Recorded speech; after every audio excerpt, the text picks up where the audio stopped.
Okay, so guys, good afternoon po sa inyo lahat, no? At shoutout po sa mga kababayan po natin dyan na patuloy pong nag-subscribe sa ating YouTube channel. Tsaka po, thank you po guys sa mga patuloy pong nanood po sa ating mga videos. Anyways, nandito tayo ngayon sa bahay. Actually, kagagaling natin ng Dampalit kanina.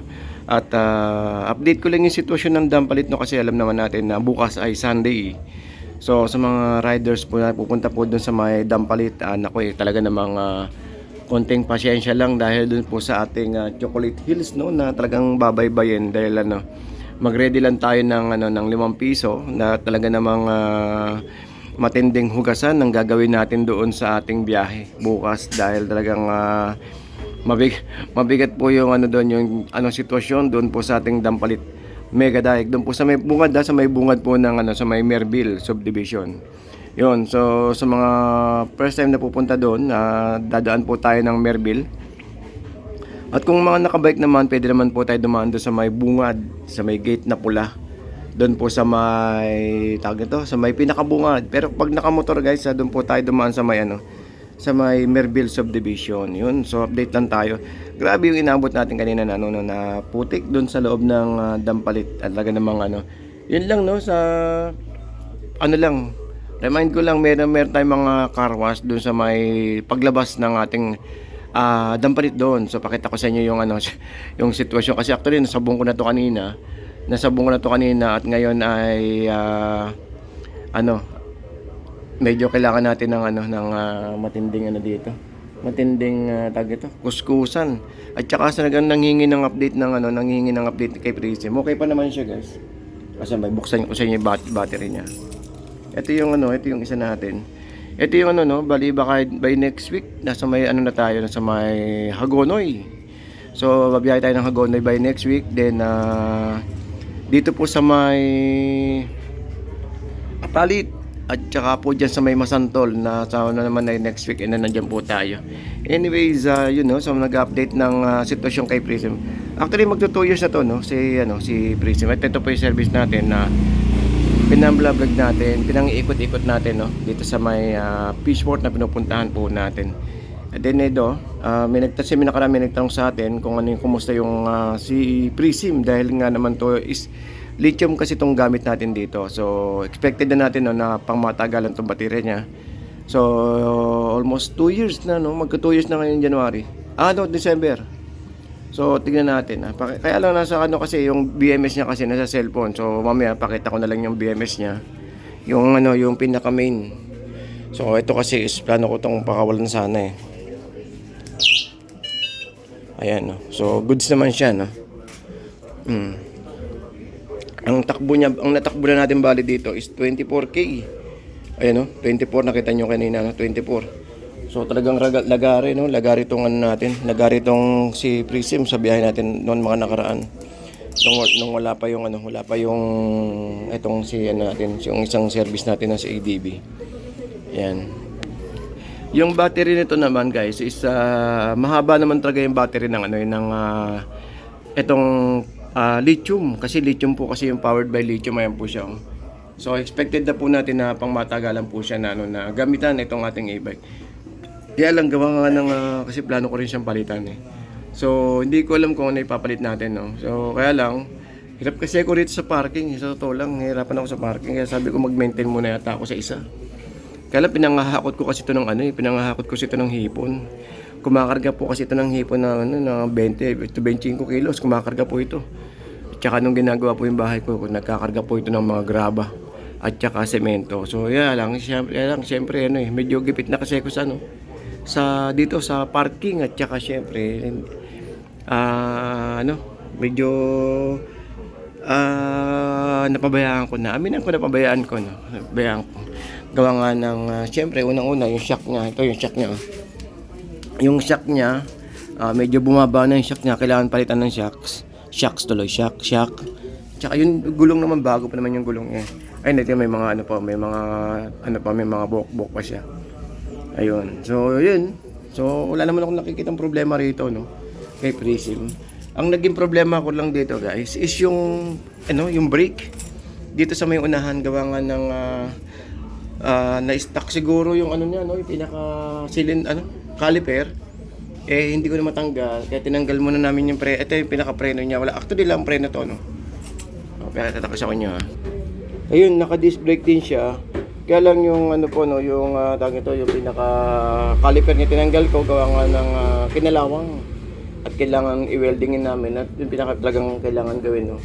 Weldingin lang siya at para matanggal po yung pinaka-tornilyo at palitan ng bagong tornilyo. Para mahugot lang siya kasi nagano na siya, nag-gloss. Yun, so yun lang, no? So, ganun pa rin naman yung ano nito, yung goods pa rin naman. Itong si Prism natin kasi may nagtanong nakaraan tungkol sa biyahe nitong ating ano, itong ating e-bike. So, yun. So, buhay pa siya hanggang ngayon. Ayun, nakita niyo naman guys, di ba? Mandar naman kanina. Isang pindot lang, automatic aandar po siya agad. So, yun. Then dito sa ating ano, ito yung gamit natin ngayon sa ating pangmalayuan. So, ito nakita niyo to guys. So, yung biyahe natin kanina umaga. Ewan ko lang ako maaagad dito ha. Ayan o, nakita niyo. Ayan o. Ayan, ang tindi ng putik na sa loob. Grabe. Ayan o. Sinabong ko na to ha. Kinuskus ko pa. Ayan o. Kailangan talagang punasan. Sa likod, tignan natin sa likod ha. Tignan natin sa likod. Ayun, ito pala. Iba na pala ano niya. Pero dito sa pinaka ano niya. Ayan o. Ayan, natanggal yung ano. Ayun, kasi bago-bago pa kasi. Alright, so yun lang, update ko lang, no? Update ko lang si, ano, eto si Prism natin. Goods pa naman siya. Goods na goods. Kaya lang yung cover ng ano puan, medyo kailangan kong palitan. At yung preno sa harapan, yun lang naman, wala naman akong nakikita problema dito. Ano pa lang naman siya, tinatakbo niya is 24. At po yung, yun. So wala naman ako naging problema dito, wala pa akong pinagtan, kundi gulong lang. Ayun, so yun. So update lang tayo bukas. Kita-kits tayo bukas sa guys sa ano, sa may Dampalit. Mega Dahig, nandun tayo mga bandang siguro mga 6, alas 7, nandun po tayo. At mag-iikot.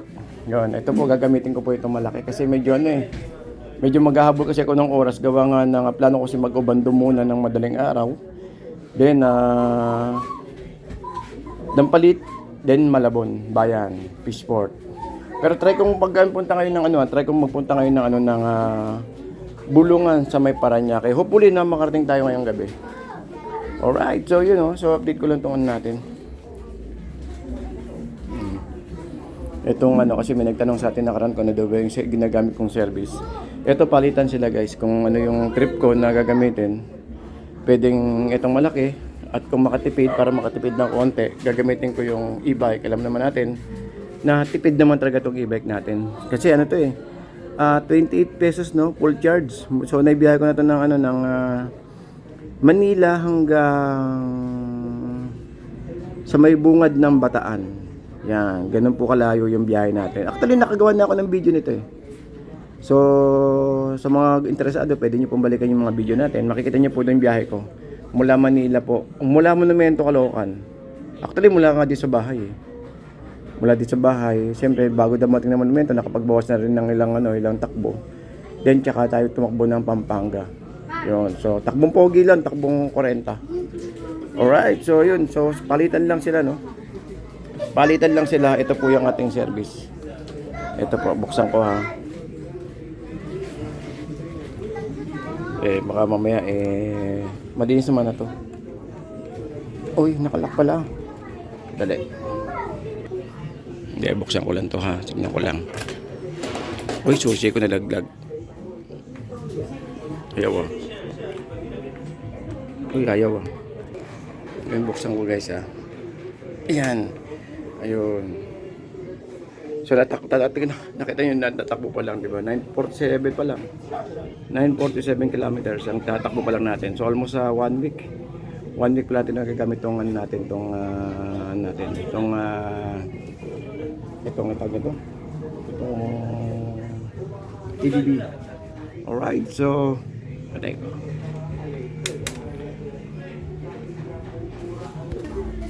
Ayun, so guys, no, kita-kita na lang po bukas, no, doon sa may sa may Dampalit. Yan po yung aking bahay, di pa gawa, no. mura sa second floor. Ayun, di ba pa? Kaya overtime tayo. Ayun, no. Pero yung bahay ko ito, guys, sa baba. Then dito sa taas, ayan, naka-standby. hanggang second floor hanggang third floor po. Yun, kaya kailangan natin magsikap ngayong araw ng ngayong mga panahon na ganito. Anyways, thank you po, no? Thank you po. Thank you po sa inyo lahat sa mga patuloy po nag-subscribe sa ating YouTube channel, guys. Kita-kits na lang po bukas sa may Dampalit. Ayun, so ito po yung ating service. Ito po yung ating service, guys. So, thank you guys. Thank you and keep safe everyone. Sa mga nagtatanong po, pwede po kayo mag-message po sa ating YouTube channel kung may mga katanungan po kayo. Pasensya na po sa mga minsan hindi ko nasasagot yung mga ibang katanungan po. So, may mga nagpi-PM at sinasagot ko naman po yung sa kanilang private message or PM. Alright, so thank you po. Ito po si Kuya Ed. Maraming salamat po and keep safe everyone and good afternoon.